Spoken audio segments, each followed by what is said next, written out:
Carta aos Romanos. Capítulo 1.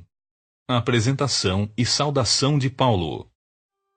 Paulo, servo do Senhor Jesus Cristo, chamado para ser apóstolo, separado para o Evangelho de Deus, o qual ele havia prometido anteriormente por meio dos seus profetas nas Escrituras Sagradas, acerca de seu filho, que, humanamente, nasceu da descendência de Davi, e com o poder foi declarado Filho de Deus segundo o Espírito de Santidade, pela ressurreição dentre os mortos, Jesus Cristo, nosso Senhor. Por intermédio dele e por causa do seu nome, recebemos graça e apostolado para chamar dentre todas as nações um povo para a obediência que deriva da fé. E vós, igualmente, estáis entre os chamados para pertencerdes a Jesus Cristo. A todos os que estáis em Roma, amados de Deus, convocados para serdes santos, graça e paz a vós, da parte de Deus nosso Pai e do Senhor Jesus Cristo. Paulo quer ir à igreja em Roma. Em primeiro lugar, sou grato a meu Deus, mediante Jesus Cristo, por todos vós, porquanto em todo o mundo é proclamada a fé que demonstrais. Deus, a quem sirvo de todo o coração, pregando o evangelho de seu Filho, é minha testemunha de como sempre me recordo de vós em minhas orações. E rogo que, agora, pela vontade de Deus, seja-me aberto o caminho para que, enfim, eu vos possa visitar.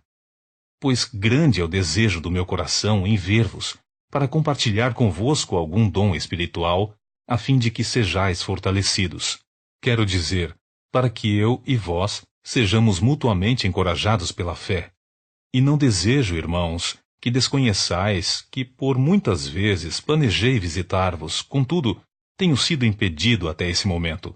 Meu objetivo é colher algum fruto espiritual entre vós, assim como tenho alcançado entre os gentios. Eu sou devedor tanto a gregos quanto a bárbaros, tanto a sábios como a ignorantes. De modo que, em tudo o que depender de mim, estou preparado para anunciar o Evangelho, também a vós que estáis em Roma. O tema da carta: a justiça pela fé. Porquanto não me envergonho do Evangelho, porque é o poder de Deus para a salvação de todo aquele que nele crê, primeiro do judeu, assim como do grego, visto que a justiça de Deus se revela no Evangelho, uma justiça que, do princípio ao fim, é pela fé, como está escrito: o justo viverá pela fé. A ira de Deus contra os sem fé. Portanto, a ira de Deus é revelada dos céus contra toda a impiedade e injustiça dos homens, que suprimem a verdade pela injustiça humana, pois o que de Deus se pode conhecer é evidente entre eles, porque o próprio Deus lhes manifestou. Pois desde a criação do mundo, os atributos invisíveis de Deus, seu eterno poder e sua natureza divina, têm sido observados claramente, podendo ser compreendidos por intermédio de tudo o que foi criado, de maneira que tais pessoas são indesculpáveis. Porquanto, mesmo havendo conhecido a Deus, não glorificaram como Deus, nem lhe renderam graças. Ao contrário, seus pensamentos passaram a ser levianos, imprudentes, e o coração insensato deles tornou-se em trevas. E proclamando-se a si mesmos como sábios, perderam completamente o bom senso e trocaram a glória do Deus imortal por imagens confeccionadas conforme a semelhança do ser humano mortal, bem como de pássaros, quadrúpedes e répteis. Por esse motivo, Deus entregou tais pessoas à impureza sexual, segundo as vontades pecaminosas do seu coração, para a degradação de seus próprios corpos entre si. Porquanto trocaram a verdade de Deus pela mentira, e adoraram objetos e seres criados em lugar do Criador, que é bendito para sempre. Amém. E por essa razão, Deus os entregou a paixões vergonhosas. Até suas mulheres trocaram suas relações sexuais naturais por outras, contrárias à natureza. De igual modo, os homens também abandonaram as relações sexuais naturais com suas mulheres, que se inflamaram de desejo sensual uns pelos outros, Deram então início à sucessão de atos indecentes, homens com homens, e por isso receberam em si mesmos o castigo que a sua perversão requereu. Além do mais, considerando que desprezaram o conhecimento de Deus, ele mesmo os entregou aos ardis de suas próprias mentes depravadas, que os conduz a praticar tudo o que é reprovável. Então, tornaram-se cheios de toda espécie de injustiça, maldade, ganância e depravação. Estão empanturrados de inveja, homicídio, rivalidades, engano e malícia. São bisbilhoteiros, caluniadores, inimigos de Deus, insolentes, arrogantes e presunçosos. Vivem criando maneiras de praticar o mal, desobedecem a seus pais, são insensatos, desleais, sem amor e respeito à família, sem qualquer misericórdia para com o próximo. E apesar de conhecerem a justa lei de Deus, que declara dignos de morte todas as pessoas que praticam tais atos, não somente os continuam fazendo, mas ainda aprovam e defendem aqueles que também assim procedem.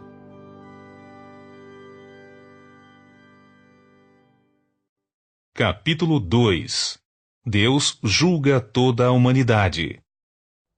Portanto, és indesculpável, ó homem, sejas quem for, quando julgas, porque a ti mesmo te condenas em tudo aquilo que julgas no teu semelhante, pois tu, que julgas, praticas exatamente as mesmas atitudes. Mas nós sabemos que o julgamento de Deus é de acordo com a verdade contra os que praticam tais ações. Deste modo, quando tu, um simples ser humano, os julga, e, todavia, praticas os mesmos atos, pensas que, de alguma forma, escaparás ao juízo de Deus? Ou, porventura, desprezas a imensa riqueza da bondade, tolerância e paciência, não percebendo que é a própria misericórdia de Deus que te conduz ao arrependimento? Entretanto, por causa da tua teimosia e do teu coração insensível, e que não se arrepende, acumulas ira sobre ti no dia da ira de Deus, quando se revelará plenamente o seu justo julgamento. Deus retribuirá a cada um segundo o seu procedimento. Ele concederá vida eterna aos que, perseverando em fazer o bem, buscam glória, honra e imortalidade. Por outro lado, reservará ira e indignação para todos os que se conservam egoístas, que rejeitam a verdade e preferem seguir a injustiça. Ele trará tribulação e angústia sobre todo ser humano que persiste em praticar o mal. Em primeiro lugar, para o judeu, e em seguida, para o grego. Porém, glória, honra e paz para todo aquele que perseverar na prática do bem. Primeiro para o judeu, depois para o grego. Porquanto em Deus não existe parcialidade alguma, pois todos os que sem a lei pecaram, sem a lei também perecerão. E todos os que pecarem sob a lei, pela lei serão julgados. Pois, diante de Deus, não são os que simplesmente ouvem a lei considerados justos, mas sim os que obedecem à lei, estes serão declarados justos. De fato, quando os gentios que não têm lei praticam naturalmente o que ela ordena, tornam-se lei para si mesmos, muito embora não possuam a lei, pois demonstram claramente que os mandamentos da lei estão gravados em seu coração, e disso dão testemunho a sua própria consciência e seus pensamentos, algumas vezes os acusando, em outros momentos lhe servindo por defesa. Todos esses fatos serão observados na humanidade no dia em que Deus julgar os segredos dos homens, por intermédio de Jesus Cristo, de acordo com as declarações do meu Evangelho. O crente deve ser fiel à palavra. Ora, tu que levas o nome de judeu e te fundamentas na lei e te glorias em Deus, tu que conheces a vontade de Deus e aprovas as obras excelentes, porque és instruído pela lei, Tu que estás certo de que foi chamado para ser guia de cegos, luz para os que estão na escuridão, mestre dos ignorantes, professor de crianças, porquanto tem na lei a expressão maior do conhecimento e da verdade. Pois então, tu que tanto ensinas a outros, por que não educas a ti mesmo? Tu que pregas que não se deve furtar, furtas? Tu que ensinas que não se deve cometer adultério, adulteras? Tu que abominas os ídolos, mas lhes roubas os templos? Tu que te orgulhas da lei, desonra a Deus, desobedecendo à própria lei? Pois como está escrito, por vossa causa, o nome de Deus é blasfemado entre todos os povos. Porquanto a circuncisão tem valor se obedeceres à lei, mas, se tu não observares a lei, a tua circuncisão já se tornou em incircuncisão. Se aqueles que não são circuncidados praticam os preceitos da lei, não serão eles considerados circuncisos? E aquele que é, por natureza, incircunciso, mas cumpre a lei, ele condenará a ti, que mesmo tendo a lei escrita e a circuncisão, és transgressor da lei. Portanto, não é legítimo judeu quem simplesmente o é exteriormente. Nem é verdadeira circuncisão a que é feita apenas fora do coração, no corpo físico. Absolutamente não. Judeu é quem o é interiormente. E circuncisão é realizada na alma do crente pelo Espírito, e não apenas pela letra da lei. Para todos estes, o louvor não provém dos homens, mas de Deus. Capítulo 3. Deus é fiel e justo. Que vantagem pode haver, então, em ser judeu? Ou que utilidade existe na circuncisão? Muita, em todos os sentidos. Primeiramente porque ao judeu foram confiadas as palavras de Deus. Sendo assim, que importa se alguns desses judeus foram infiéis? A infidelidade deles conseguiria anular a fidelidade de Deus? Absolutamente não. Seja Deus verdadeiro e todo homem mentiroso, como está escrito, para que sejas justificado em tuas palavras e sejas vitorioso quando fores julgado. Mas, se a nossa injustiça ressalta de forma ainda mais nítida a justiça de Deus, que concluiremos? Acaso Deus é injusto por aplicar a sua ira? Estou apenas refletindo com a lógica humana. É evidente que não. Se fosse assim, como Deus julgará o mundo? Mas alguém pode alegar: se a minha mentira ressalta a veracidade de Deus, engrandecendo ainda mais sua glória, porque sou condenado como pecador. Ora, por que não dizer como alguns caluniosamente afirmam que dizemos: pratiquemos o mal para que nos sobrevenha o bem? Por certo, a condenação dos tais é merecida. O ser humano é infiel e injusto. Qual a conclusão? Estamos nós em posição de vantagem? Não. Já demonstramos que tanto judeus quanto gentios estão todos subjugados pelo pecado. Como está escrito: não há nenhum justo, nem ao menos um. Não há uma só pessoa que entenda, ninguém que de fato busque a Deus. Todos se desviaram, tornaram-se juntamente inúteis. Não há ninguém que pratique o bem. Não existe uma só pessoa. Suas gargantas são como um túmulo aberto. Usam suas línguas para ludibriar, enquanto debaixo dos seus lábios está o veneno da serpente. Suas bocas estão cheias de maldição e amargura. Seus pés são rápidos para derramar sangue. Os seus passos são marcados por destruição e miséria. E não conhecem o caminho da paz. Consideram que é inútil temer a Deus. Ora, sabemos que tudo o que a lei diz, o diz aos que estão sob o domínio da lei, para que toda a boca se cale e todo mundo fique sujeito ao juízo de Deus. Portanto, ninguém será declarado justo diante dele, confiando na obediência à lei, pois é precisamente por meio da lei que chegamos à irrefutável conclusão de que somos todos pecadores, justificados pela fé em Jesus. Entretanto, nesses últimos tempos, se manifestou uma justiça proveniente de Deus, independente da lei, mas da qual testemunham a lei e os profetas.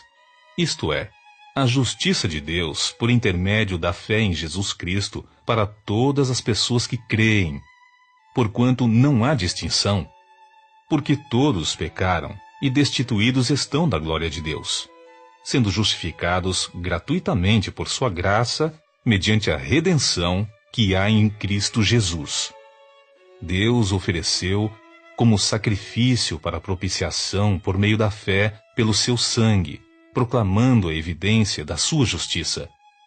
Por sua misericórdia, havia deixado impunes os pecados anteriormente cometidos.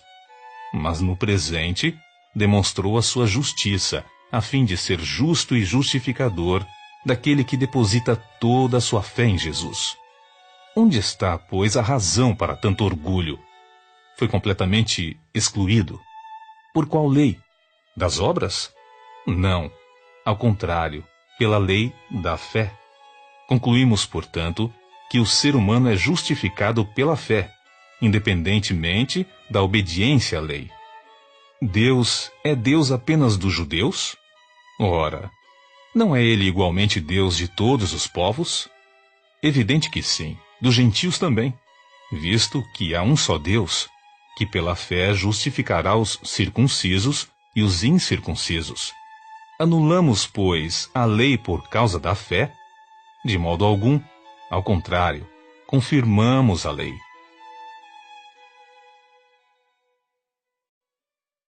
Capítulo 4.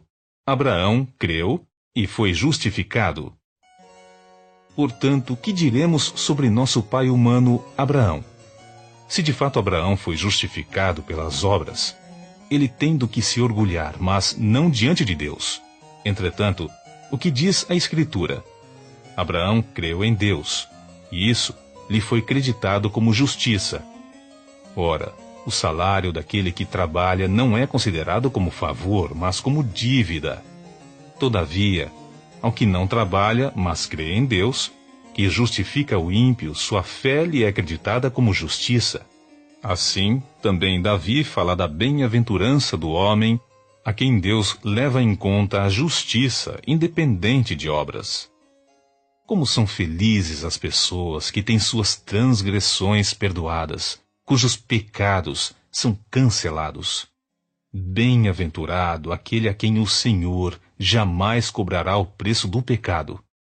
Essa imensa felicidade é destinada apenas aos que fizeram a circuncisão, ou é também oferecida aos incircuncisos?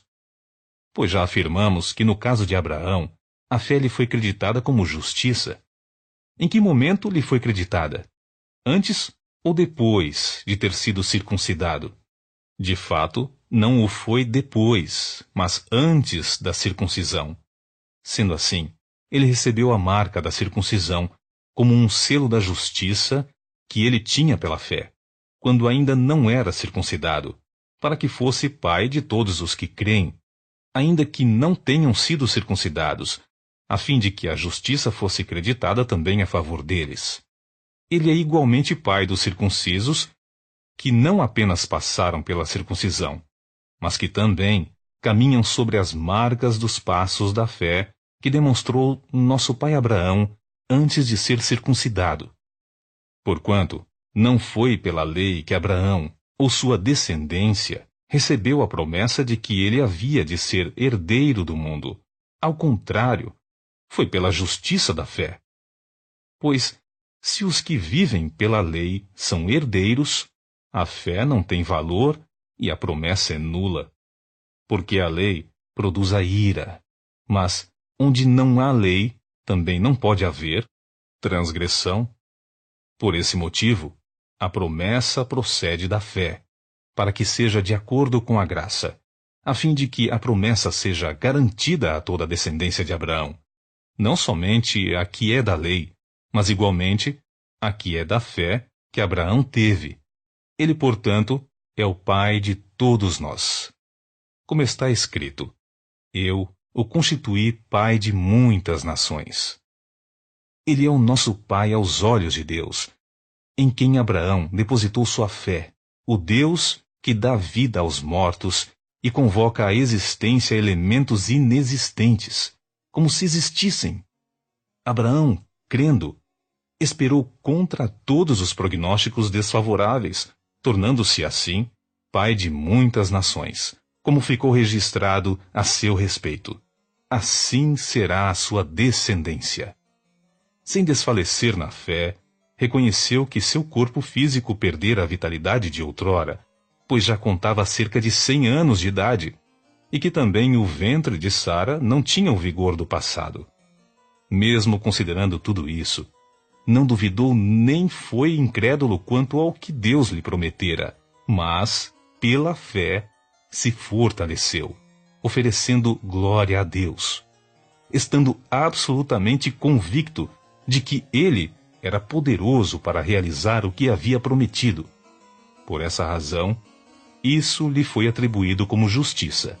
Todavia, não é somente para ele que as palavras "isso lhe foi atribuído como justiça" foram registradas, mas igualmente para todos nós, a quem Deus concederá a justificação, a nós, que cremos naquele que ressuscitou dos mortos, a Jesus, nosso Senhor. Ele foi entregue à morte para pagar todos os nossos pecados e ressuscitado para a nossa completa justificação. Capítulo 5. O justificado tem paz com Deus. Portanto, havendo sido justificados pela fé, temos paz com Deus, por meio do nosso Senhor Jesus Cristo, por intermédio de quem obtivemos pleno acesso pela fé a esta graça na qual agora estamos firmados, e nos gloriamos na confiança plena da glória de Deus. Mas não somente isso, como também nos gloriamos nas tribulações, porque aprendemos que a tribulação produz perseverança. A perseverança produz um caráter aprovado, e o caráter aprovado produz confiança. E a confiança não nos decepciona, porque Deus derramou seu amor em nossos corações, por meio do Espírito Santo, que Ele mesmo nos outorgou.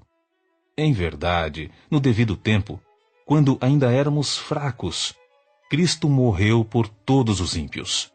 Sabemos que é muito difícil que alguém se disponha a morrer por um justo.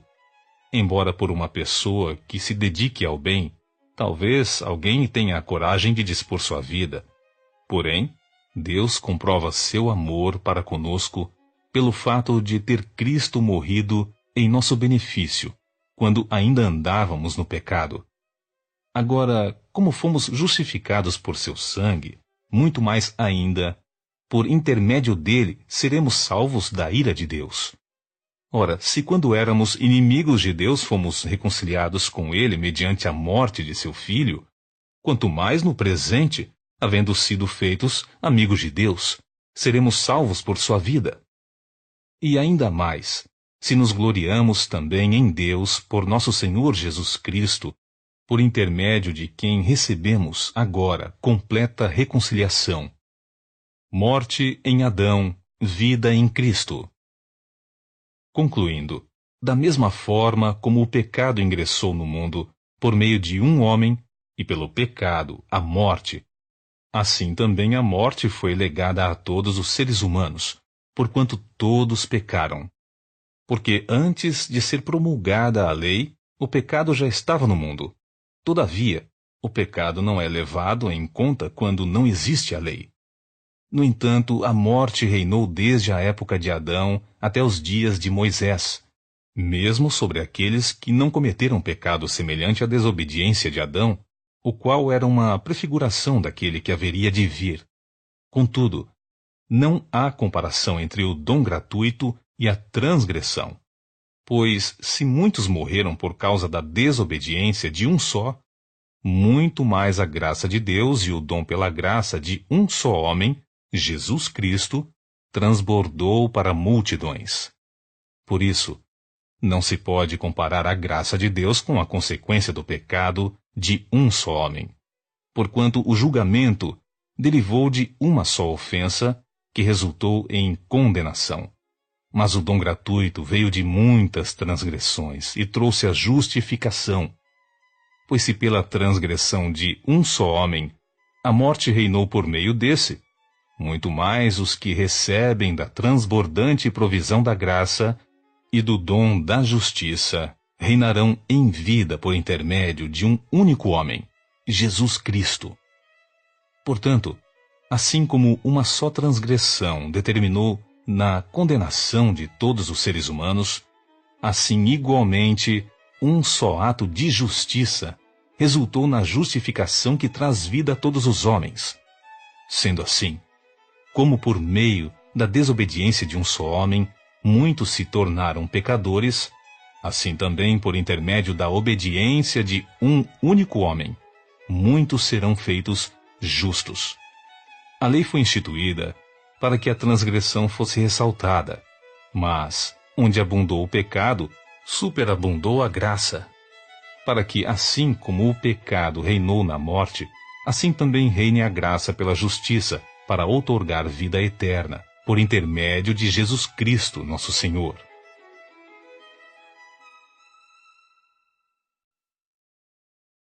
Capítulo 6. Libertos do poder do pecado. Então, qual seria a conclusão? Devemos continuar pecando a fim de que a graça seja ainda mais ressaltada? De forma alguma. Nós que morremos para o pecado, como seria possível desejar viver sob seu jugo? Ou ignoreis que todos nós que fomos batizados em Cristo Jesus, fomos igualmente batizados na sua morte? Portanto, fomos sepultados com ele na morte por meio do batismo, com o propósito de que, assim como Cristo foi ressuscitado dos mortos mediante a glória do Pai, também nós vivamos uma nova vida. Se desse modo fomos unidos a ele na semelhança da sua morte, com toda certeza o seremos também na semelhança da sua ressurreição. Pois temos conhecimento de que a nossa velha humanidade em Adão foi crucificada com ele, a fim de que o corpo sujeito ao pecado fosse destruído, para que nunca mais venhamos a servir ao pecado. Porquanto todo aquele que morreu já foi justificado do pecado. E mais, se morremos com Cristo, cremos que também com ele viveremos. Pois sabemos que, havendo sido ressuscitado dos mortos, Cristo não pode morrer novamente, ou seja, a morte não tem mais qualquer poder sobre ele. Porque ao morrer para o pecado, morreu de uma vez por todas para o pecado. Todavia, quanto ao viver, vive para Deus. Assim, desta mesma maneira, considerai-vos mortos para o pecado, mas vivos para Deus em Cristo Jesus. Portanto, não permitais que o pecado domine vosso corpo mortal, forçando-vos a obedecerdes às suas vontades. Tampouco entregais os membros do vosso corpo ao pecado, como instrumentos de iniquidade. Antes, consagrai-vos a Deus, com quem fostes levantados da morte para a vida, e ofereçais os vossos membros do corpo a ele, como instrumentos de justiça.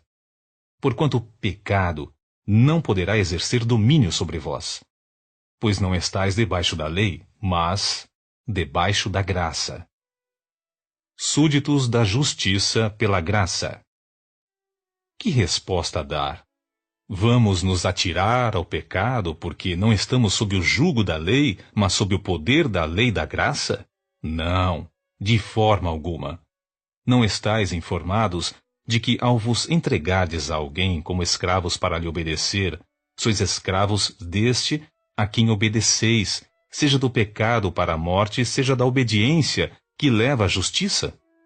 Todavia, graças a Deus, porquanto, embora havendo sido escravos do pecado, obedecestes de coração à forma do ensino a que fostes submetidos. Vós fostes libertos do pecado e vos tornaram escravos da justiça. Expresso-me assim, nos termos do homem comum, por causa da fraqueza da vossa carne. Pois assim, como apresentastes os membros do vosso corpo como escravos da impureza e da maldade que conduz a iniquidades ainda maiores, apresentai, a partir de agora, todos os membros do vosso corpo como escravos da justiça para a santificação. Porque quando éreis escravos do pecado, estáveis livres em relação à justiça. E que fruto colhestes, então, das atitudes das quais agora vos envergonhais? Pois o resultado final delas é a morte. Contudo, agora libertos do pecado e tendo sido transformados em escravos de Deus, tendes o vosso fruto para a santificação. E por fim, a vida eterna. Porque o salário do pecado é a morte, mas o dom gratuito de Deus é a vida eterna por intermédio de Cristo Jesus, nosso Senhor. Capítulo 7. A relação entre lei e graça. Caros irmãos, falo convosco como conhecedores da lei. Acaso não sabeis que a lei tem autoridade sobre uma pessoa apenas enquanto ela vive?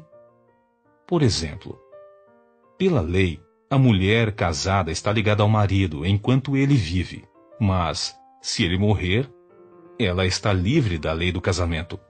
Por isso, se ela se casar com outro homem, enquanto seu marido ainda estiver vivo, será considerada adúltera. Mas se o marido morrer, ela estará livre daquela lei. E mesmo que venha a se casar com outro homem, não estará adulterando. Assim também vós, meus irmãos, morrestes quanto à lei mediante o corpo de Cristo, para pertencerdes a outro, àquele que ressuscitou dentre os mortos, a fim de que frutifiquemos para Deus.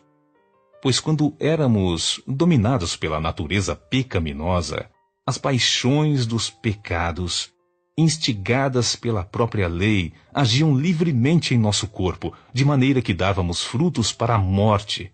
Mas, agora, fomos libertos da lei, havendo morrido para aquilo que nos aprisionava, para servirmos de acordo com a nova ministração do Espírito, e não conforme a velha forma da lei escrita. A lei condena, Jesus liberta. Porquanto, que concluiremos? A lei é pecado? De forma alguma. De fato, eu não teria como saber o que é pecado, a não ser por intermédio da lei. Porquanto, na realidade, eu não haveria conhecido a cobiça se primeiro a lei não tivesse dito, não cobiçarás. Mas o pecado, aproveitando-se da ocasião dada pelo mandamento, provocou em mim todo tipo de cobiça. Porque onde não há lei, o pecado está morto. Antes eu vivia sem a lei, mas, quando veio o mandamento, o pecado reviveu, e eu fui ferido de morte, e descobri que o mandamento que era para a vida, transformou-se em morte para mim. Porquanto o pecado, valendo-se do mandamento, iludiu-me, e por meio dele me matou. De maneira que a lei é santa, e o mandamento santo, justo e bom. Portanto, isso significa que o que era bom tornou-se morte para mim? De forma alguma. Mas o pecado, para que se revelasse como pecado, produziu em mim a morte por intermédio do que era bom, a fim de que, por meio do mandamento, o pecado se demonstrasse extremamente maligno. Porquanto, é do nosso pleno conhecimento de que a lei é espiritual. Eu, entretanto, sou limitado pela carne, pois fui vendido como escravo ao pecado. Pois não compreendo meu próprio modo de agir, porquanto o que quero, isso não pratico. Entretanto, o que detesto, isso me entrego a fazer. Ora, e se faço o que não desejo, tenho que admitir que a lei é boa. Nesse sentido, não sou mais eu quem determina o meu agir, mas sim o pecado que habita em mim. Porque sei que na minha pessoa, isto é, na minha carne, não reside bem algum, porquanto o desejar o bem está presente em meu coração. Contudo, não consigo realizá-lo. Pois o que pratico não é o bem que almejo, mas o mal que não quero realizar, esse eu sigo praticando. Ora, se faço o que não quero, já não sou eu quem o realiza, mas o pecado que reside em mim. Assim, descubro essa lei em minha própria carne. Quando quero fazer o bem, o mal está presente em mim. Pois no íntimo da minha alma tenho prazer na lei de Deus. Contudo, vejo uma outra lei agindo nos membros do meu corpo, guerreando contra a lei da minha razão, tornando-me prisioneiro da lei do pecado que atua em todos os meus membros. Miserável ser humano que sou! Quem me libertará deste corpo de morte? Graças a Deus, por Jesus Cristo nosso Senhor. De modo que eu mesmo com a razão sirvo a lei de Deus, mas com a carne, a lei do pecado.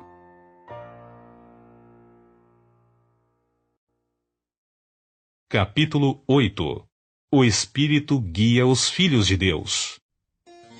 Portanto, agora não há nenhuma condenação para os que estão em Cristo Jesus. Porque a lei do Espírito da vida, em Cristo Jesus, te livrou da lei do pecado e da morte.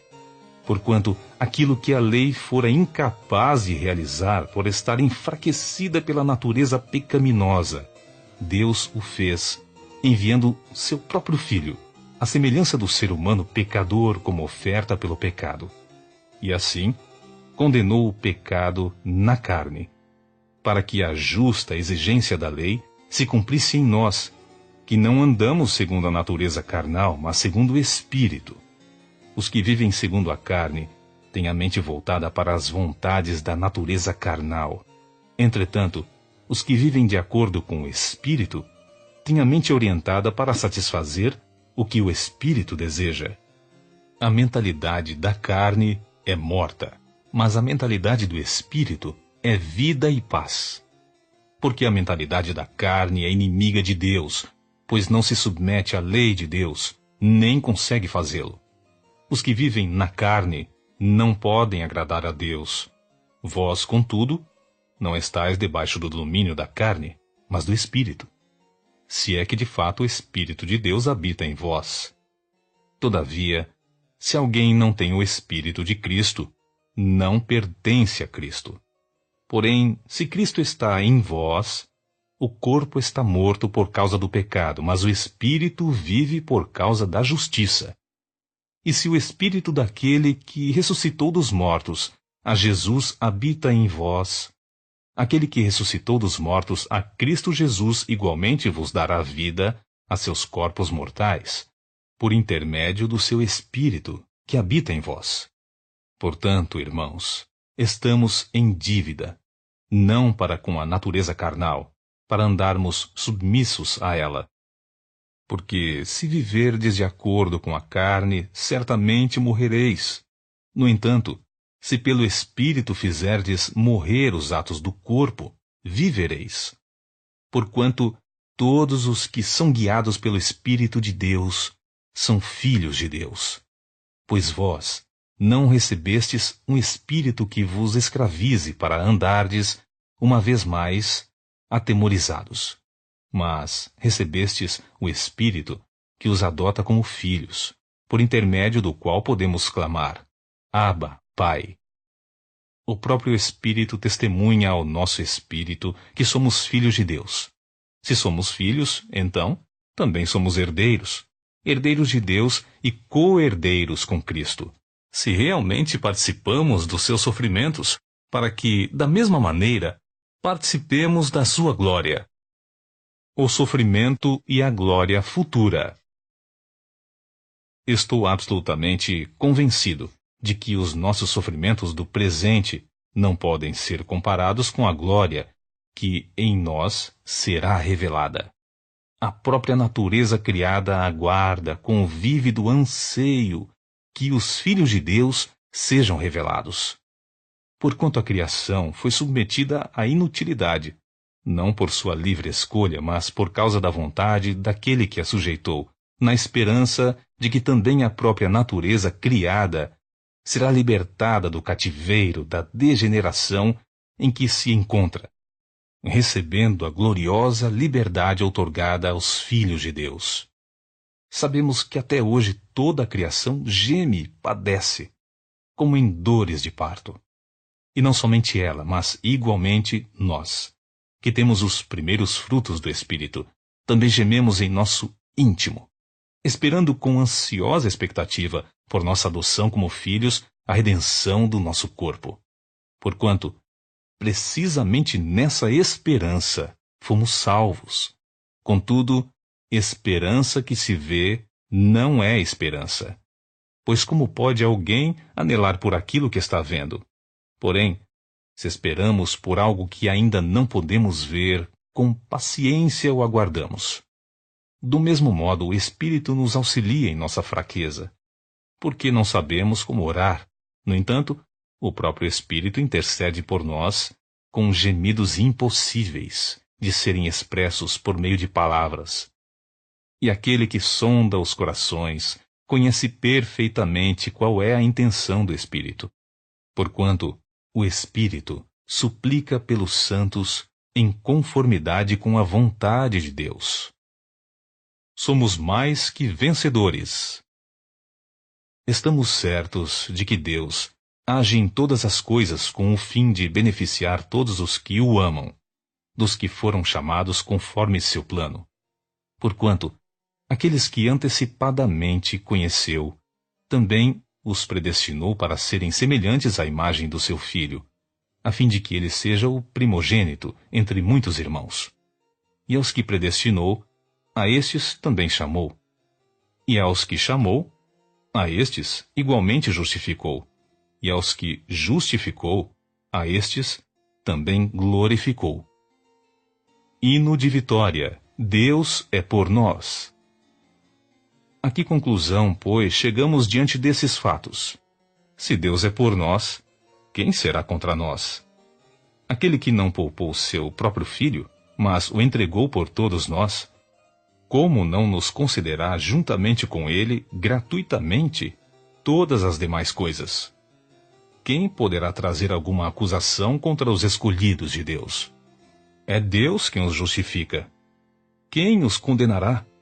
Foi Cristo Jesus que morreu. E mais, ele ressuscitou dentre os mortos, e está à direita de Deus, e também intercede a nosso favor. Quem nos separará do amor de Cristo?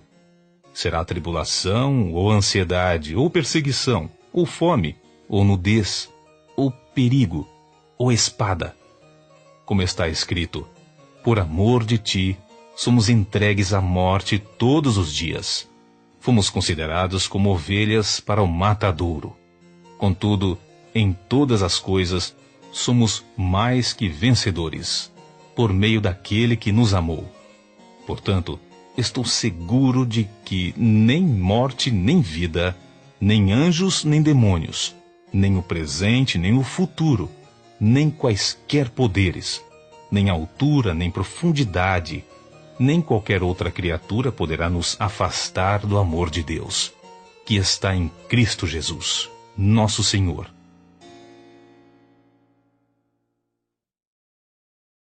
Capítulo 9. O lamento de Paulo por Israel. Digo a verdade em Cristo, não falo em verdades. Minha consciência o confirma no Espírito Santo, que tenho grande tristeza e incessante dor no meu coração. Porquanto eu mesmo desejaria ser amaldiçoado e separado de Cristo por amor de meus irmãos, que são meus parentes segundo a carne, os quais são israelitas, de quem são a adoção, a glória, as alianças, a promulgação da lei, o culto e as promessas, de quem são os patriarcas, e a partir deles é traçada a linhagem humana de Cristo, que é Deus acima de tudo e de todos. Seja Ele louvado para sempre. Amém. Deus cumpre suas promessas. Não imaginemos que a palavra de Deus possa ter falhado, porquanto nem todos os descendentes de Israel são israelitas fiéis. nem por serem descendência de Abraão, se tornaram todos filhos de Abraão.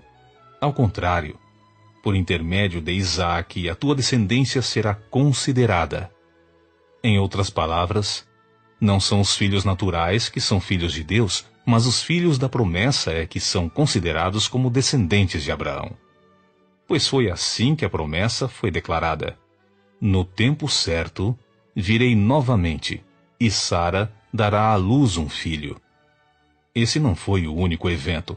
Também os filhos de Rebeca tiveram um mesmo progenitor, nosso pai Isaque.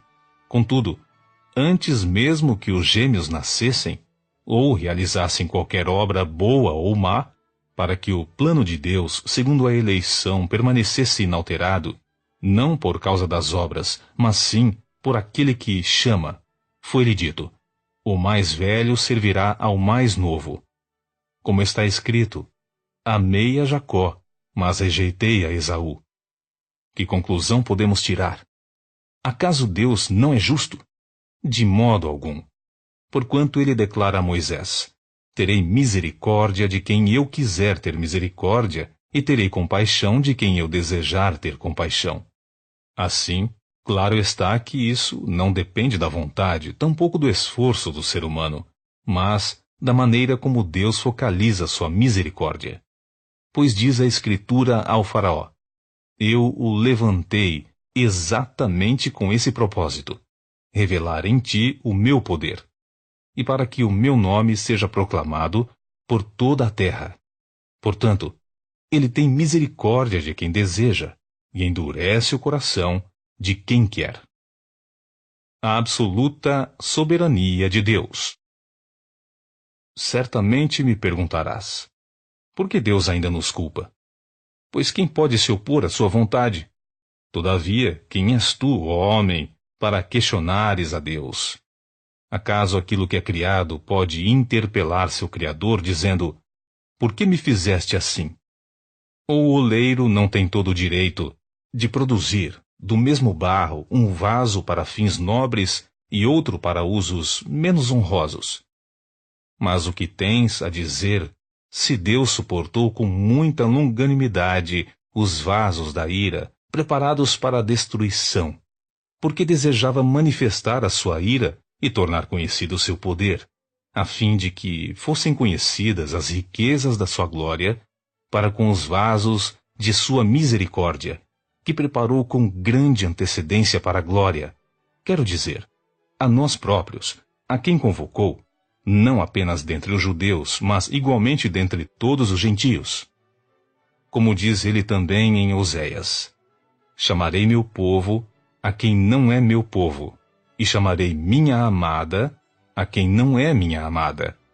E mais, acontecerá que no mesmo lugar em que lhes foi declarado: vós não sois meu povo, aí serão chamados filhos do Deus vivo. Também Isaías proclama em relação a Israel: ainda que o número dos israelitas seja como a areia do mar, apenas o remanescente é que será salvo. Porquanto o Senhor executará sobre a terra a sua sentença rápida e de uma vez por todas. E como dissera Isaías anteriormente: se o Senhor dos exércitos não nos tivesse deixado descendentes, já estaríamos como Sodoma e Gomorra. Israel tropeçou na fé. A que conclusão chegamos? Os gentios, que não procuravam justiça, a receberam. Uma justiça que vem pela fé. Entretanto, Israel, que buscava uma lei que trouxesse justiça, não a alcançou. E por que não? Porque não a buscava pela fé, mas como que por meio das obras. Eles tropeçaram na pedra de tropeço. Como está escrito: eis que ponho em Sião uma pedra de tropeço e uma rocha de escândalo, mas aquele que nela confia jamais será envergonhado. Capítulo 10. Paulo suplica a Israel que creia. Caros irmãos, o desejo do meu coração e a minha oração a Deus em favor dos filhos dos israelitas é que eles sejam salvos, porquanto sou testemunha quanto ao zelo que eles devotam a Deus. Contudo, o seu zelo não tem como base o real conhecimento, pois, não reconhecendo a justiça que vem de Deus e buscando estabelecer a sua própria, não se submeteram à justiça de Deus. Porque o fim da lei é Cristo, para a justificação de todo o que crê. Ora, Moisés ensina desta maneira sobre a justiça que vem da lei. O homem que pratica a justiça proveniente da lei viverá por meio dela. Todavia, a justiça que vem da fé declara: não digas em teu coração: quem subirá aos céus? Isto é, para trazer do alto a Cristo. Ou ainda, quem descerá ao abismo? Isto é, para fazer Cristo subir dentre os mortos. Mas o que ela diz? A palavra está bem próxima de ti, na tua boca e no teu coração. Ou seja, a palavra da fé que estamos pregando. Se com a tua boca confessares que Jesus é o Senhor, e creres em teu coração que Deus o ressuscitou dentre os mortos, serás salvo. Porque com o coração se crê para a justiça, e com a boca se faz confissão para a salvação. Conforme diz a Escritura: todo que nele crê jamais será decepcionado. Portanto, não há distinção entre judeus e gentios, pois o mesmo Senhor é Senhor de todos e abençoa ricamente todos os que o invocam. Porque todo aquele que invocar o nome do Senhor será salvo. No entanto, como invocarão aquele em quem não creram? E como crerão naquele de quem nada ouviram falar? E como ouvirão, se não há quem pregue? E como pregarão, se não forem enviados? Como está escrito: como são maravilhosos os pés dos que anunciam boas novas.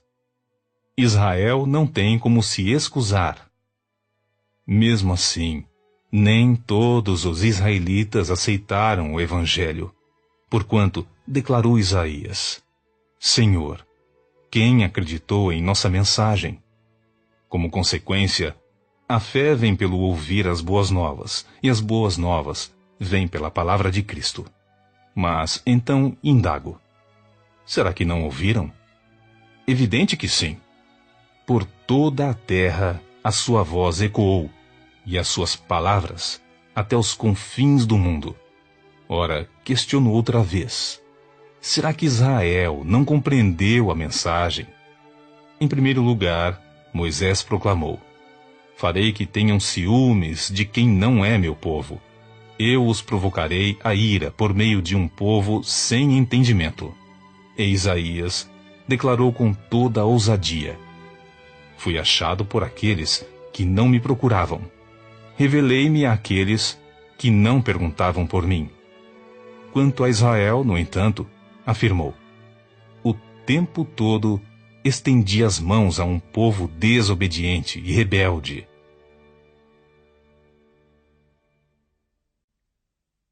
Capítulo 11. Deus reservou os seus em Israel. Indago, portanto: acaso Deus rejeitou o seu povo? De forma nenhuma. Ora, eu mesmo sou israelita, descendente de Abraão, da tribo de Benjamim.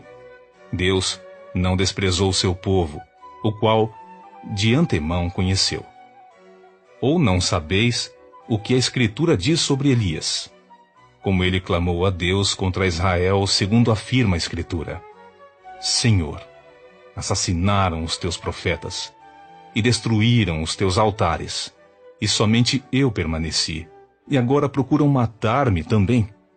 Entretanto, que lhe declarou a resposta divina: reservei para mim 7.000 homens que não dobraram os joelhos diante de Baal. Assim, pois, em nossos dias, há igualmente um remanescente separado pela eleição da graça. Porquanto, se é pela graça, já não o é mais pelas obras. Caso fosse, a graça deixaria de ser graça. A que conclusão chegar? Israel não conseguiu a bênção pela qual tanto buscava, mas os eleitos a receberam. Os demais foram endurecidos, como está escrito. Deus lhes deu um espírito de entorpecimento, olhos para não enxergar e ouvidos para não escutar, até o presente dia. E Davi afirma que a mesa deles se transforme em laço e armadilha, pedra de tropeço, e em retribuição para eles. Escureçam-se os seus olhos, para que não consigam ver, e suas costas fiquem encurvadas para sempre. Os gentios, ramos enxertados. Uma vez mais, pergunto, acaso tropeçaram para que ficassem prostrados sobre a terra? De forma alguma. Antes, pela sua transgressão veio a salvação para os gentios, para provocar ciúme em Israel. Contudo, se a transgressão deles constitui-se em riqueza para o mundo, e o seu insucesso fortuna para os gentios, quanto mais significará a sua plenitude. Agora estou falando a vós, gentios, considerando que sou apóstolo dos gentios, exalto o meu ministério, na expectativa de que, de alguma forma, possa instigar ciúme entre meus compatriotas, a fim de que alguns deles sejam salvos. Porque se a rejeição deles significa reconciliação do mundo, o que será a sua aceitação se não vida dentre os mortos? Se é santa uma parte da massa que é oferecida como as primícias dos frutos, a massa toda igualmente o é. Se a raiz é santa, todos os ramos também o serão. E se alguns dos ramos foram podados, e tu, sendo oliveira brava, foste enxertado entre outros, e agora participas da mesma seiva que flui da oliveira cultivada, não te vanglories contra esses ramos. Porém, se o fizeres, recorda-te, pois, que não és tu que sustentas a raiz, mas sim a raiz a ti. Então vós direis, os ramos foram cortados, para que eu fosse enxertado. É verdade, entretanto eles foram podados por causa da incredulidade deles. Porém, tu, que permaneces firme pela fé, não te envaideças, mas teme, porque se Deus não poupou os próprios ramos naturais, de igual maneira não poupará a ti. Considera, portanto, a bondade e a severidade de Deus. Severidade para com aqueles que caíram, mas bondade para contigo, desde que permaneças firme na bondade dele. Do contrário, também tu serás excluído. E quanto a eles, caso não permaneçam na incredulidade, serão reconduzidos, porquanto Deus é poderoso para enxertá-los novamente. Afinal de contas, se tu foste cortado de uma oliveira, brava por natureza, e de forma sobrenatural foste enxertado na oliveira cultivada, quanto mais serão enxertados os ramos naturais em sua própria oliveira. O amor de Deus salvará Israel. Irmãos, não quero que ignoreis este mistério para que não sejais presunçosos. Israel experimentou um endurecimento em parte, até que chegue a plenitude dos gentios. E assim, todo Israel será salvo, como está escrito. Virá de Sião o Redentor que desviará de Jacó a impiedade. E esta é a minha aliança com eles, quando eu remover os seus pecados. Quanto ao Evangelho, eles são, na verdade, inimigos por causa de vós. Mas, quanto à eleição, amados por causa dos patriarcas. Porque os dons e o chamado de Deus são irrevogáveis. Pois, assim como vós antigamente fostes desobedientes a Deus, mas agora alcançastes misericórdia em virtude da desobediência deles, assim também estes, agora, tornaram-se desobedientes para também alcançarem misericórdia em virtude da misericórdia a vós demonstrada. Porquanto Deus colocou todos debaixo da desobediência, a fim de usar de misericórdia para com todos. Hino de adoração a Deus. Ó profundidade da riqueza, da sabedoria e do conhecimento de Deus. Quão insondáveis são seus juízos, e quão inescrutáveis os seus caminhos. Pois quem conheceu a mente do Senhor? Quem se tornou seu conselheiro? Quem primeiro lhe deu alguma coisa para que ele lhe recompense? Portanto, dele, por ele e para ele são todas as coisas. A ele seja a glória perpetuamente. Amém.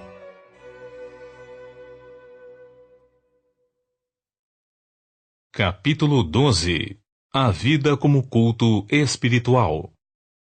Portanto, caros irmãos, rogo-vos pelas misericórdias de Deus, que apresenteis o vosso corpo como um sacrifício vivo, santo e agradável a Deus, que é o vosso culto espiritual. E não vos amoldeis ao sistema deste mundo, mas sede transformados pela renovação das vossas mentes, para que experimenteis qual seja a boa, agradável e perfeita vontade de Deus. Como servir por meio dos dons? Porquanto, pela graça que me foi concedida, exorto a cada um dentre vós, que não considere a si mesmos além do que convém, mas, ao contrário, tenha uma autoimagem equilibrada, de acordo com a medida da fé que Deus lhe proporcionou. Pois assim como em um corpo temos muitos membros, e todos os membros não têm a mesma função, assim também nós, embora muitos, somos um só corpo em Cristo, e cada membro está ligado a todos os outros. Temos diferentes dons de acordo com a graça que nos foi dada. Se alguém tem o dom de profetizar, use-o na proporção da sua fé. Se o teu dom é servir, sirva. Se é ensinar, ensine. Se é encorajar, haja como encorajador. O que contribui, coopere com generosidade. Se é exercer liderança, que a ministre com zelo. Se é demonstrar misericórdia, que a realize com alegria. O amor é a base dos dons. O amor seja sem qualquer fingimento. Odiai, sim, o mal, e apegai-vos ao bem. Amai-vos dedicadamente uns aos outros com amor fraternal, preferindo dar honra a outras pessoas mais do que a si próprios. Não sejais descuidados do zelo, sede fervorosos no espírito. Servi ao Senhor. Alegrai-vos na esperança. Sede pacientes na tribulação. Perseverai na oração. Cooperai com os santos nas suas necessidades. Praticai a hospitalidade. Abençoai os que vos perseguem. Abençoai e não amaldiçoeis. Alegrai-vos com os que se alegram. Chorai com os que pranteiam. Vivei em concórdia entre vós. Não sejais arrogantes, mas adotai um comportamento humilde para com todos. Não sejais sábios aos vossos próprios olhos. A ninguém devolvei mal por mal. Procurai proceder corretamente diante de todas as pessoas. Empreendei todos os esforços para viver em paz com todos. Amados, jamais procurai vingar-vos a vós mesmos, mas entregai a ira a Deus, pois está escrito: minha é a vingança, eu retribuirei, declarou o Senhor. Ao contrário, se o teu inimigo tiver fome, dá-lhe de comer. Se tiver sede, dá-lhe de beber. Porquanto agindo assim, amontoarás brasas vivas sobre a cabeça dele. Jamais te entregues ao mal como vencido, mas vence o mal com o bem.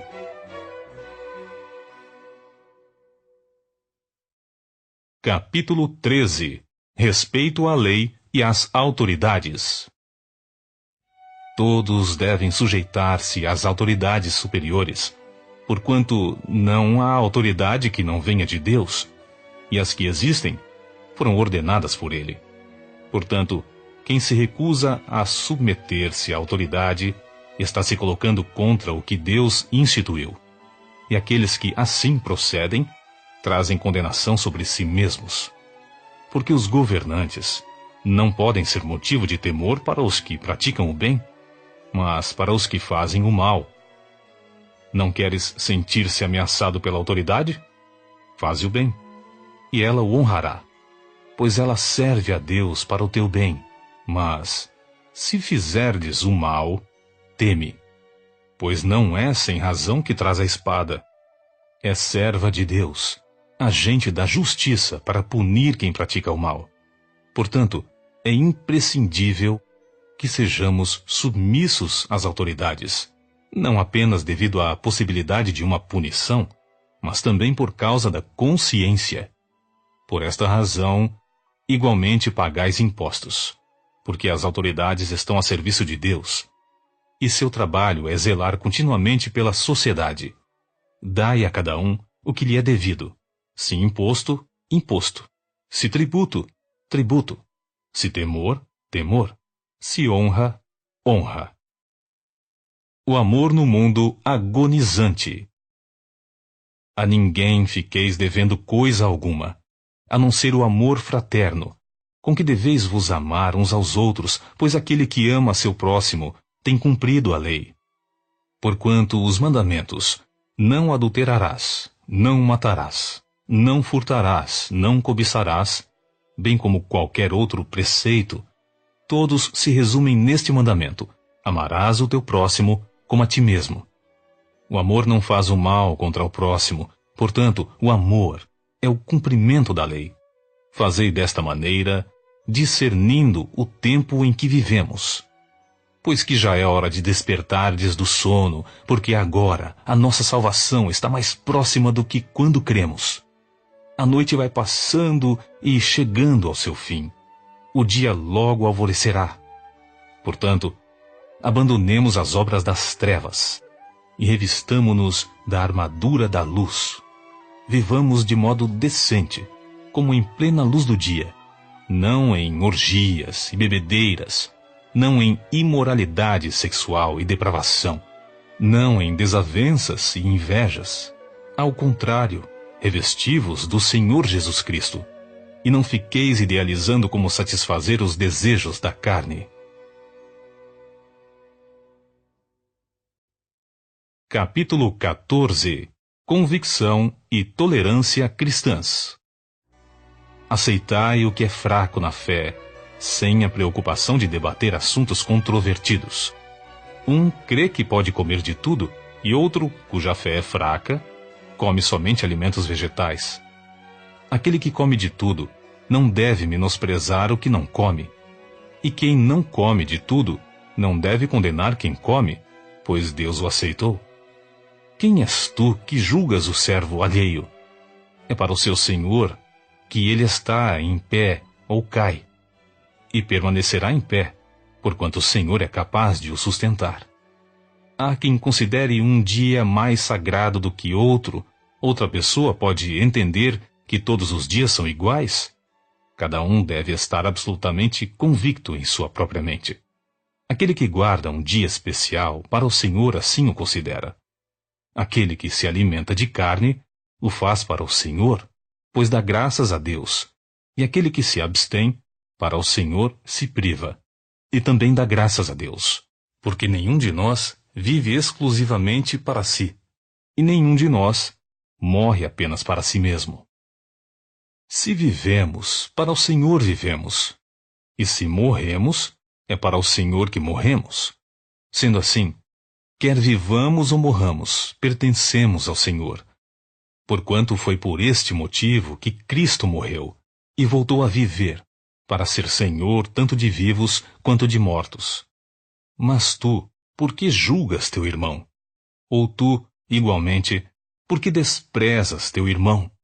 Pois todos compareceremos diante do tribunal de Deus. Porquanto está escrito: por mim mesmo jurei, diz o Senhor, diante de mim todo joelho se dobrará e toda língua confessará que eu sou Deus. Deste modo, cada um de nós prestará contas de si mesmo a Deus. Motivo de louvor, não de tropeço. Portanto, abandonemos o costume de julgar uns aos outros. Em vez disso, apliquemos nosso coração em não colocarmos qualquer pedra de tropeço ou obstáculo no caminho do irmão. Como uma pessoa que está no Senhor Jesus, tenho plena convicção de que nenhum alimento é por si mesmo ritualmente impuro, a não ser para aquele que assim o considera. Para esse é impuro. Se o teu irmão se entristece por causa do que tu comes, já não estás agindo por amor fraterno. Não destruas teu irmão por conta da tua comida, pois Cristo morreu também por ele. Aquilo que é bom para vós não se torne motivo de maledicência, porquanto o reino de Deus não é comida nem bebida, mas justiça, paz e alegria no Espírito Santo. Pois quem serve a Cristo desta forma é agradável a Deus e estimado por todas as pessoas. Por isso, esforcemo-nos em promover tudo quanto conduz à paz e ao aperfeiçoamento mútuo. Não destruas a obra de Deus por causa de comida. Na verdade, todo alimento é puro, mas se torna um mal se alguém vir nisso um motivo de escândalo. É melhor não comer carne, nem beber vinho, nem fazer qualquer outra coisa que leve teu irmão a tropeçar. Assim, seja qual for tua doutrina a respeito destes assuntos, guarda-a com convicção entre ti mesmo e Deus. Bem-aventurado aquele que não se condena naquilo que aprova. Todavia, aquele que tem dúvida é condenado se comer, pois não come com fé, e tudo o que não provém da fé é pecado. Capítulo 15. Devemos viver em concórdia. Nós, que somos fortes, temos o dever de suportar as fraquezas dos fracos, em vez de agradar a nós mesmos. Portanto, cada um de nós deve agradar ao próximo, visando o que é bom para o aperfeiçoamento dele. Pois também Cristo não agradou a si próprio, mas, como está escrito, os insultos daqueles que te ofenderam caíram sobre mim.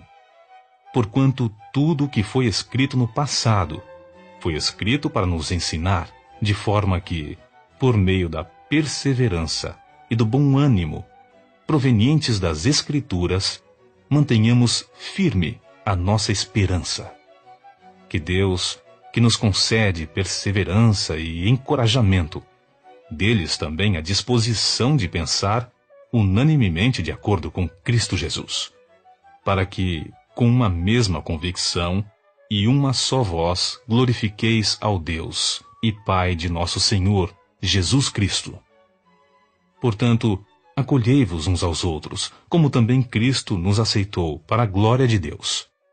Afirmo, pois, que Cristo se tornou servo dos que são da circuncisão, por amor à verdade de Deus, a fim de confirmar as promessas feitas aos patriarcas, e para que também os gentios glorifiquem a Deus por sua misericórdia, como está escrito: por isso eu te glorificarei entre os gentios e cantarei louvores ao teu nome. E diz ainda: alegrai-vos, gentios, juntamente com seu povo. E mais: louvai ao Senhor, todos os gentios, e louvem-no todos os povos. E Isaías, enfatizando, declara: brotará da raiz de Jessé aquele que se levantará para reinar sobre os gentios. Nele, os gentios depositarão toda a sua esperança. Portanto, que o Deus da esperança vos abençoe plenamente, com toda alegria e paz, à medida da vossa fé nele, para que transbordeis de esperança pelo poder do Espírito Santo. Paulo, apóstolo para os gentios. Caros irmãos, eu estou pessoalmente convencido de que já estáis cheios de bondade e plenamente supridos de toda sabedoria, sendo vós mesmos capazes de orientar-vos uns aos outros. Contudo, a respeito de alguns assuntos, vos escrevi com toda a franqueza, especialmente com a intenção de trazê-los uma vez mais à vossa memória, isso por causa da graça que Deus me concedeu, de ser um ministro de Cristo Jesus para os gentios, com o dever sacerdotal de proclamar o Evangelho de Deus, para que os gentios se tornem uma oferta aceitável a Deus, santificados pelo Espírito Santo. Tenho, portanto, razão para me orgulhar no Messias Jesus, no serviço que presto a Deus, porque não ousaria falar de assunto algum senão expressamente daquilo que Cristo tem realizado por meu intermédio em palavras e ações, com o objetivo de conduzir os gentios a obedecerem a Deus, pelo poder de sinais e maravilhas, e por meio do poder do Espírito Santo, de modo que desde Jerusalém e arredores até Ilírico tenho proclamado plenamente o Evangelho de Cristo. Sempre fiz questão de pregar o Evangelho onde Cristo ainda não era conhecido, de forma que não estivesse edificando sobre um alicerce elaborado por outra pessoa. Entretanto, como está escrito, aqueles a quem não foi proclamado o verão, e os que ainda não haviam ouvido compreenderão. É por esse motivo que muitas vezes fui impedido de chegar até vós. Paulo quer ver os irmãos em Roma. Contudo, agora não tenho mais o que me detenha nessas regiões, e tenho já, há muitos anos, grande desejo de visitar-vos. Planejo fazê-lo quando for à Espanha. Espero visitá-los de passagem e por vós ser encaminhado à Espanha, logo após haver desfrutado um pouco da vossa comunhão. Nesse momento, todavia, estou rumando para Jerusalém a serviço dos santos, porquanto pareceu bem às igrejas da Macedônia e da Acaia levantar uma oferta fraternal para os pobres dentre os santos de Jerusalém. Tiveram grande alegria nessa assistência, e de fato são devedores aos santos de Jerusalém, pois se os gentios participaram das bênçãos espirituais dos judeus, devem igualmente servir aos judeus com seus bens materiais. Assim, havendo concluído essa missão e me certificado de que receberam esse fruto, partirei para a Espanha, passando para visitá-los. E bem sei que, quando for visitar-vos, irei sob a plenitude da bênção de Cristo. Rogo-vos, irmãos, por nosso Senhor Jesus e pelo amor do Espírito, que luteis juntamente comigo por meio das vossas orações, a meu favor diante de Deus, para que eu me livre dos descrentes da Judéia e que a ministração que desejo realizar em Jerusalém seja bem recebida pelos santos, de maneira que, pela vontade de Deus, eu vos possa visitar com alegria e em vossa companhia desfrute de um período para recuperar as forças. Que o Deus de paz seja com todos vós. Amém.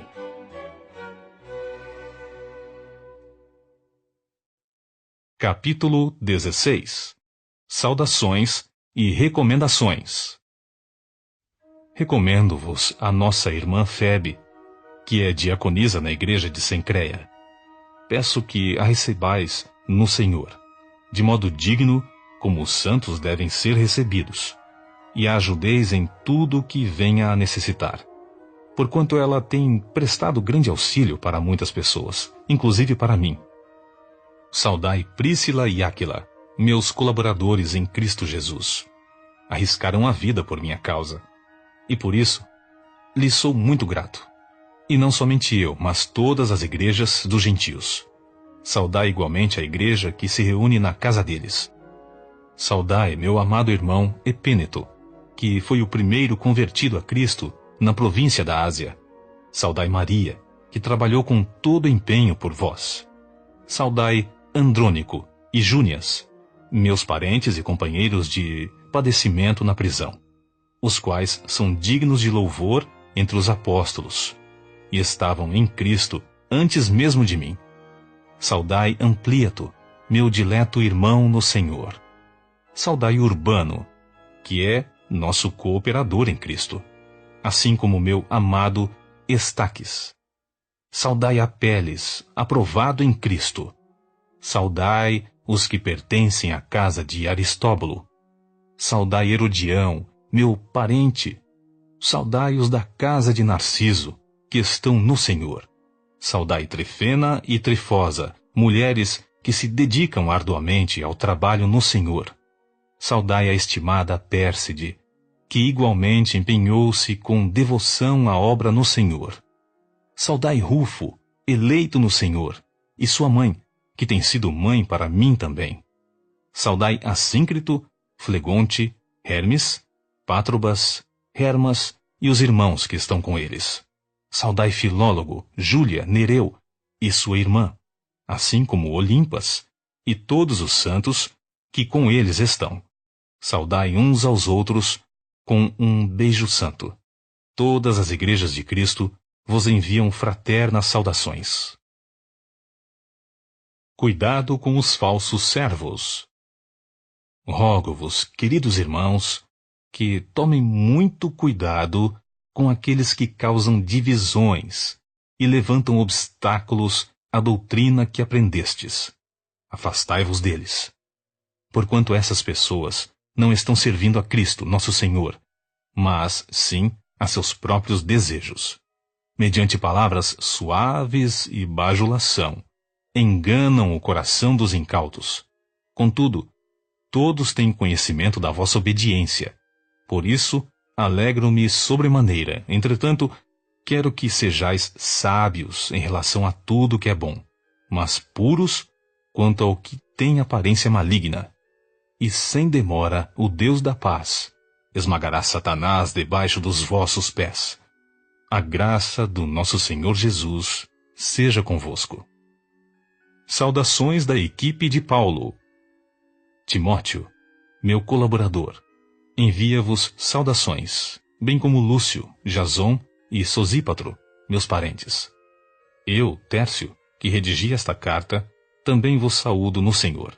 Gaio, cuja hospitalidade eu e toda a igreja desfrutamos, vos envia saudações. Erasto, administrador da cidade, e nosso querido irmão Quarto, também vos cumprimenta. Que a graça de nosso Senhor Jesus Cristo seja com todos vós. Amém. Doxologia. Ora, àquele que tem o poder para vos confirmar, pelo meu Evangelho, segundo a proclamação de Jesus Cristo, em conformidade com a revelação do mistério oculto nos tempos passados, porém, agora revelado e trazido ao conhecimento pelas Escrituras proféticas por ordem do Deus eterno, para que todas as nações, crendo, venham a obedecer a Ele pela fé. Sim, ao único e sábio Deus seja dada a glória, por intermédio de Jesus Cristo, para todo sempre. Amém.